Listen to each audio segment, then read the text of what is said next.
Today we are diving into this really powerful, ancient metaphor from the Buddhist Kṣitigarbha Sutra.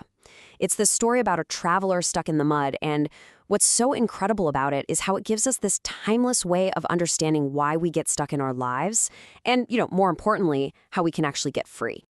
I mean, really think about it for a second. Have you ever had that feeling where you're just completely drained and every single step feels like this huge effort, but you just don't seem to be getting anywhere?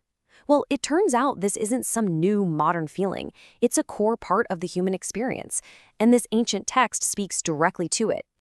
Okay, so let's really paint the picture here. The sutra gives us this very specific kind of desperate image of a traveler. And this isn't just some random story.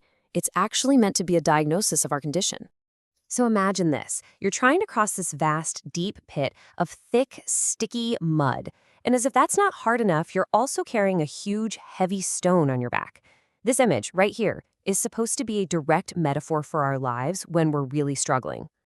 And this is where the metaphor gets even more powerful, because it describes this awful, vicious cycle. The traveler tries to push forward, right? But every time they do, the effort just makes that heavy stone push them even deeper into the mud. The harder they try, the more stuck they get. It's a perfect image of hopelessness, where your own efforts actually seem to be working against you. So this begs the question, right? What is this heavy stone? And what is all this mud, really? The text doesn't just show us the problem, it tells us exactly what's causing it. All right, so the first part of what makes that stone so heavy is this concept, pronounced jisum dongyam. What it basically means is that every single thought, every little impulse, even our unconscious habits, they all add to the burden. These thoughts are often rooted in what Buddhism calls the three poisons: greed, anger, and ignorance. So even the stuff we do without thinking is adding weight, constantly pushing us down. And here's the second piece of the puzzle, wholesome. We've all been there, haven't we? You get a burst of inspiration, you make a New Year's resolution, you decide you're finally going to change, you have this amazing initial intention, but then it just fades. We don't have the persistence to see it through, and before we know it, we've slipped right back into our old habits. Now, this is the final and maybe the most crucial reason we get so stuck. It's a concept called nyom-nyom-jenik, and it points out that, unlike our good intentions that fizzle out, our negative thoughts do the exact opposite. They feed on each other. One anxious thought leads to another. One bit of self-criticism leads to 5 more. They spiral and multiply until that weight on our back feels absolutely overwhelming. But just as the situation seems completely hopeless for our traveler, the story introduces a turning point. A new character shows up. And this is where hope finally enters the picture. This guide is called a senji. Now, this is not just a teacher or some expert who gives you directions from the sidelines. The term actually means a true friend or spiritual ally.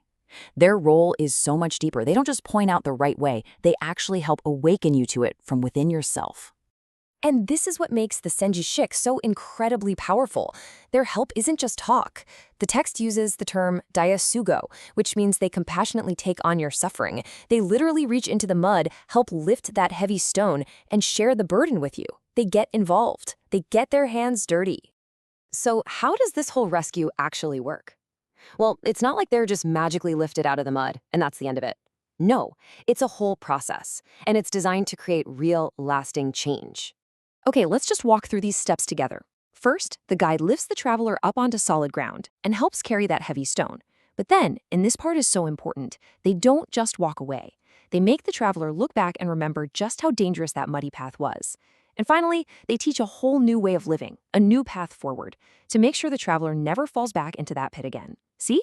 It's about empowerment, not just a one-time rescue. So this brings us to this really clear contrast. The mud pit, well, that's a life of struggle, confusion, and total exhaustion. The solid ground that the guide leads you to, that represents a life of clarity, stability, and what's called right action. In Buddhism, this is often compared to the Eightfold Path, a whole framework for living a life that keeps you on firm, reliable ground.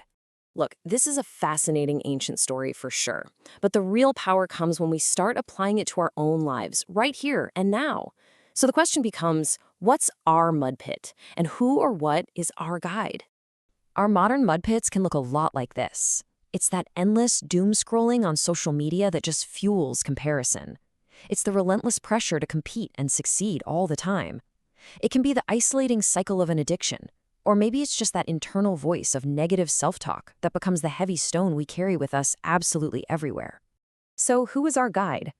Well, a sengyashik can definitely be another person, a great teacher, a wise mentor, a therapist, or even just a true friend who helps us carry our burden. But the text also suggests something else, which is really cool. The guide can be internal. It can be your own awakened, mindful awareness, that part of you that can step back and observe your thoughts without getting tangled up in them. So I think the ultimate takeaway from this whole ancient explainer is this. The help we need to get out of the mud is always there. It might be a person reaching out their hand.